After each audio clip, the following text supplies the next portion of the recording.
Inside this flight attendant's bag is cocaine with an estimated street value of $3 million. This JetBlue flight attendant's name is Marsha Reynolds, and this photo was taken moments before her trying to smuggle the cocaine through the LAX airport security. I've mentioned before in several of my videos that I think it's a great idea for flight crew and cabin crew to have a side hustle. This flight attendant clearly agrees. Now, before I talk about what I think she could have done differently in order to make this drug smuggling operation run a lot more successful, I think it's better you understand who she is and why she would have made this poor choice. Now, Marsha grew up in the beautiful island of Jamaica before attending NYU on an athletic scholarship where, according to the records, she competed on the women's track and field team. And it said shot put, which is a bit strange because this is the type of woman that I normally see when I see somebody doing shot put on TV. And based off the things I've seen on the internet about me, it's hard to know how accurate these are.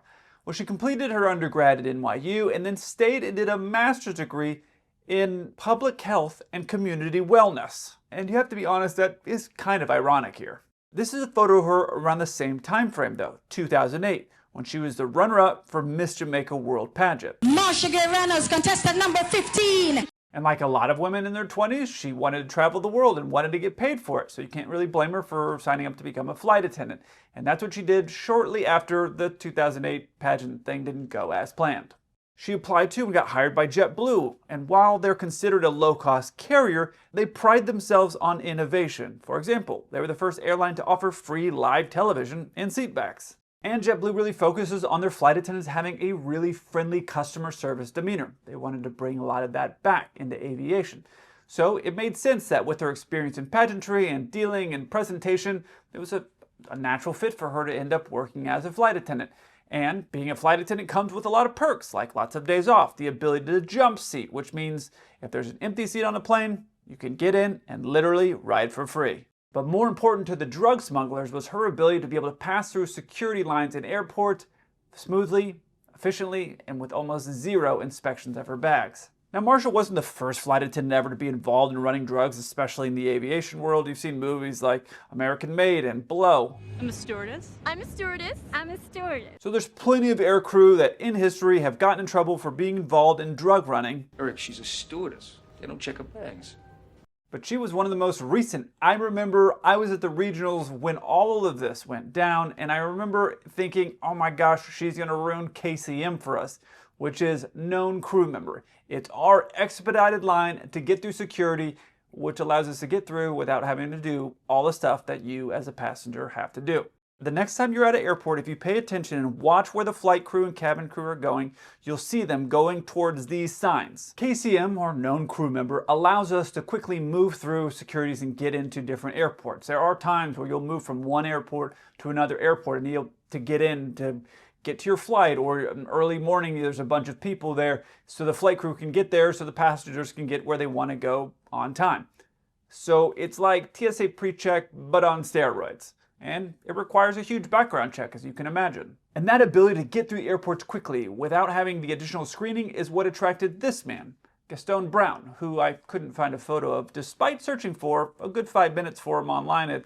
I couldn't find any real actual photos of it. Now Brown, who is here in the US illegally, also from the Caribbean, was here and decided to use this lady's ability to quickly move through to get the drugs where they wanted to go, which was a long ways away from LAX. Wanted to take them to the Northeast, like JFK. So why would he want to smuggle them all the way up there and run the risk of doing that? A small fact that most people don't know is the further away drugs are, like cocaine, from the southern part of the US, so let's say the Northeast, the higher the price it can get. In some cases, they can double, and the costs are a lot higher. If you have to get into a car, drive all the way across the US, you're talking about several days. You're talking about a higher increased chance of getting a speeding ticket and then getting investigated. You have extra gas costs, hotel costs, food costs. So if you can get somewhere in 5 hours and quickly get it through security for the cost of, I don't know, tickets are $150 maybe from LAX to JFK, if you buy it on the right airline, you can get it there quickly, have no issues, and now you safely have your cocaine there and didn't go through all the different things. And if you have her bringing it through the security line, unless you run across a drug-smelling dog, you're kind of home free. Because if you check your bag in, it's going to put a tag on it, which means it's going to be tied to your name. So if the police end up picking this up and opening it and seeing that it's full of cocaine, it's going to be kind of hard for you to explain to them, oh yeah, that is my bag. I did check it in, and yes, that is a video of me, and oddly enough, that just had underwear and clothes, and it weighed exactly the exact same amount as was recorded, that this bag that is now full of cocaine. It's going to be kind of a hard story to sell. Which is where Marcia comes back into the story. This is her at the airport with a suitcase full of cocaine ready to go through security. And here's the plan. She would go and use her ability as a crew member to get through the KCM line.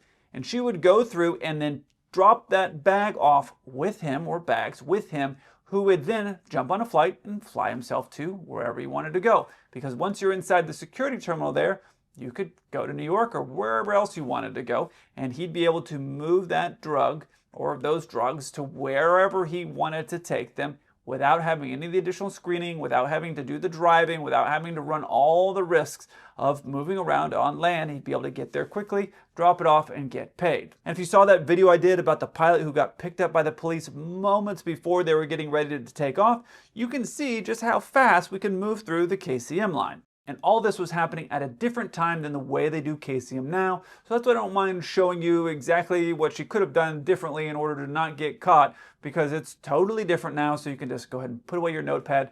You're not going to be a better drug smuggler from watching this video. At the time that she got caught, it was a lot different from now. So the agents would actually be randomly choosing you based off of a little sheet that they had, or based off of how you looked. If you looked confused or a little bit anxious, they would come up to you and say, okay, sorry, sir, you're being random, you're going over here. And that actually happened to me one of the very first times I ever went through KCM. I was in the middle of training at the regionals. I finally got my KCM badge. I was all excited and pumped up for myself. And so I ended up going somewhere, I forget where I was going, and I tried to use my KCM to get through there, and I was kind of like fumbling around. I didn't have an order, I didn't have a sequence of doing everything, because it was one of the first times I ever did it. And so the agent's sitting there watching me fumble around trying to get all the stuff. I didn't know what I needed, and she goes, yes, sir, you've been randomed. Go ahead and head on over there. I'm sure she was thinking this dude's bag is full of coke, but that's what happened. But Marcia had been a flight attendant for years, so she would have known exactly how to do everything. Because at this point, she'd been a flight attendant for nearly 7 years. And that's why it surprises me why she made this huge mistake that I think she probably would have been able to get away with this a lot longer had she not done. You're going to notice in this picture where she has all this drugs, she's not in uniform. If it were me as a pilot trying to blend in and do something super, super shady, like have $3 million of cocaine in my bag, I'd be going through in uniform. Which I know sounds a bit strange because I always travel on my deadheads in uniform. And it's not because my bag is full of cocaine, but so please don't random me. But I do it because it just makes the process a lot smoother. So it surprises me that she would choose to go through not in uniform, because 90, maybe 95% of the time when I see people going through KCM, they're in uniform, which means that the agents that are there are used to seeing people in uniform. So when you show up not in uniform, you now look outside the norm, and it means you're not showing up to go to work, which in my mind increases your likelihood of getting randomed. See, at this time around 2016, they had these little boxes. So as you walked up, the TSA agent would actually just X out one of these boxes. And me, being super nosy like I am, I would always walk up a little bit further than I was probably supposed to go, and I would lean over the counter a little bit and see, was I going to get random? Because every now and again, like every 10th box or something, there would be a full colored in box. And that colored in box means you were going to get randomed. However, it was kind of at the discretion of the TSA agent. If they were really diligent about doing their X's, then maybe they're doing every 20th person, or maybe they don't do anybody at all, because every time a crew member gets random, their face is irritated, and who wants to irritate people all day? So there were some TSA agents that I don't think were randoming many people at all. Now how it works is when you walk up, you hit your barcode on the scanner and it will pop up. Green if you're okay to pass through, or it's kind of got this reddish, orangish color if you're gonna get randomed. And I know that because I still do the same thing I did before. I scan my card and then I just lean over to see if I'm going to get random, because I like to see that I'm going to get random before they tell me. It just, I don't know, it makes it easier for me to take that blow, or I can just show my disappointment without them even having to say it to me. So I lean over and see that. Obviously, I'm not going to show what that looks like. I feel like they'd probably get in trouble and I'd get in trouble if I did something like that. But green is good to go, means you're great, and the other one is you're going to go back through. Now, if you're in uniform and you go do that, is you go through the line, they'll let you bring your liquids and do all the stuff, and it moves real quick. And I just walk to the front of the line, usually because I'm trying to get to a plane or trying to get somewhere, and sometimes I'm on a tighter deadline. This is the reality. So I'll just walk to the front of the line, throw my bag through, and I watch some of the people go through the security line, and it's like, they never saw it coming, and they're like, what? Belt? You know, so I know exactly what will ding, what will not ding. I know how to just super efficiently do everything. So I'll just walk to the front of the line and people just kind of let it slide. They think I'm probably flying them somewhere, which sometimes I am, but a lot of the time I'm not. So that's just what happens. But when Marsha approached this KCM desk, the counter in LAX said she was sent for additional security screening. So instead of going over here to this massive security line like she was asked to, where they definitely would have asked her, what is it that you have packed in this bag? Because it's clearly not clothes and normal things. What she did is ripped off her Gucci pumps, threw them on the ground, ran away barefoot, running up an escalator and outside. And remember Mr. Brown, the guy with no photo? Well, as soon as he found out, he also fled the country back to Jamaica, which is going to be relevant in just a few minutes here. Now, it makes sense to me that Marsha would have gotten away. You might be thinking, like, why didn't the police run and track her down?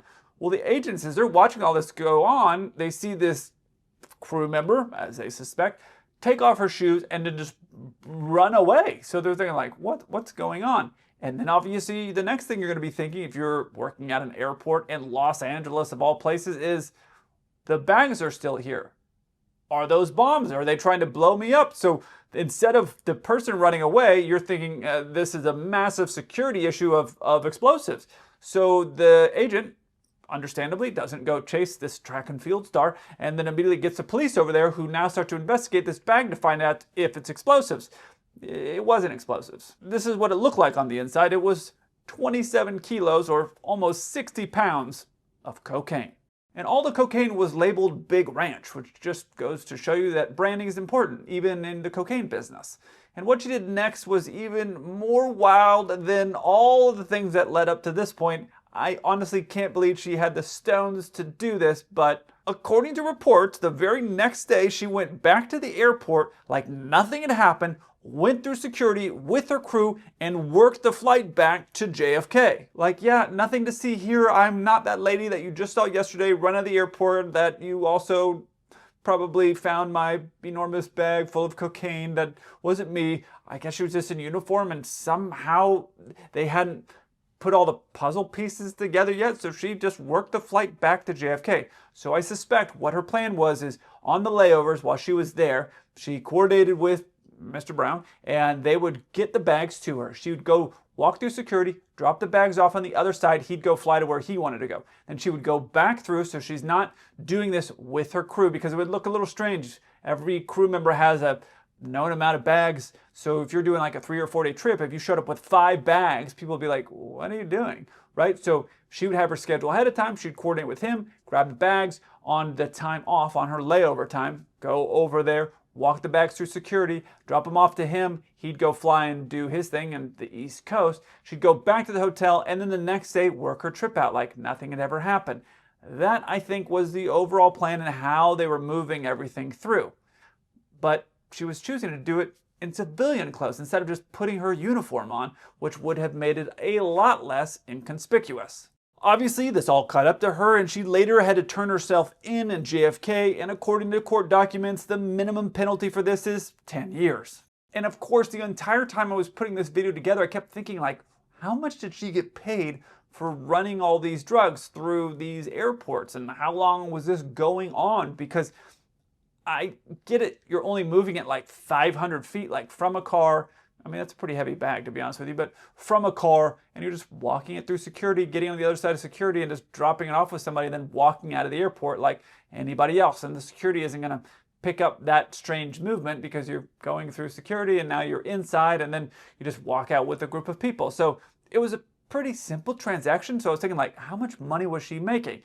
And according to court records, she said I was paid, quote, thousands of dollars, which doesn't seem like a lot of money when you're thinking about you're getting a couple pairs of Gucci shoes and you're risking your entire life and livelihood for a couple of $1,000. And when you have $3 million of cocaine in your bag, it just seemed like not a lot. And I was a little bit suspicious of why they didn't get the exact dollar amount, but thousands of dollars is what she got told she was getting. And you remember Mr. Brown, the guy with no photo? Well, he decided to try to sneak back into our great nation using, again, a fake ID, and was picked up by police on a boat. I suspect Marcia, having grown up in a pretty decent family and having a pretty good life, was looking at the option of 10 years as an absolute minimum sentence of jail time and just folded like a lawn chair when the police said, like, this is what your life's gonna be like, pageant beauty queen. You're gonna be here in jail for the next 10 to 20 years. Life's not gonna be so fun. Or do you want to just tell us all about Mr. Brown and all of his activities? Which she probably then told him about all the fake IDs, which I found out was him stealing the identity of mentally disabled people. Pretty nice. And then so she would have told them all that because he probably bragged about it, and they would have had all the names. Well, not but several weeks after she got caught, he tried to sneak back in the country, I'm guessing with those same IDs. So it was probably flagged in the system. Not such a smart idea.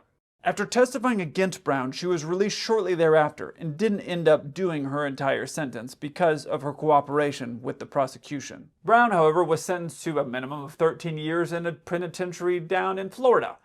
So he's still there and she was already out. Said here she was using her degree and working on public health and healthcare leadership. I'm not sure really what that means, and I'm sure she has a record. You can't just go try to run 60 pounds of cocaine and not have that show up on your record. This reminds me of a story when I was in a taxi talking with a guy who told me about the time in the 90s when he was a massive cocaine smuggler. I know, I've had some weird stories. But I was talking to him and I thought it was so curious. So I was asking him as he was driving me around in a taxi, and he said, yeah, I back in the day, because he was telling me some kind of lavish stories. It was a long ride to the airport, and he was telling me some kind of wild stories about different things that he had done. And I was thinking, like, he's like, I was at the World Series and I was over here at the World Cup, and I was thinking, how are you doing all of those things? Well, it turns out he was a massive cocaine smuggler. And I asked, well, so you've lived that life and you've lived kind of a basic life, because I kind of got the impression when we were talking that I was living a pretty humble life at this point. I said, well, do you kind of miss that? Or like, he said, no, to be honest with you, every night I go to sleep and I don't have to worry about who's coming to get me, whether my friends are truly my friends, if the police are looking for me. I don't have to worry about any of that stuff. And all that, knowing everything I know now, and all the money, when I had all the money for all the cars and all the boats and all that, every night I went to sleep wondering, was somebody going to come to try to get me this night or the next day? And he said, the stress is unbelievable. You just can't imagine what that feels like. So I thought it was really humble for somebody to have that perspective and share it with me and be honest with me, because I'm sure he served a lot of time in jail for that. And to share that with me, a guy that's just riding around in his cab, I thought was pretty interesting. And I thought it was amazing to have that humbleness to come back and just say, like, hey, I'm going to have a really simple life. Just an interesting point. I look forward to hearing from you. Until then, keep the blue side up.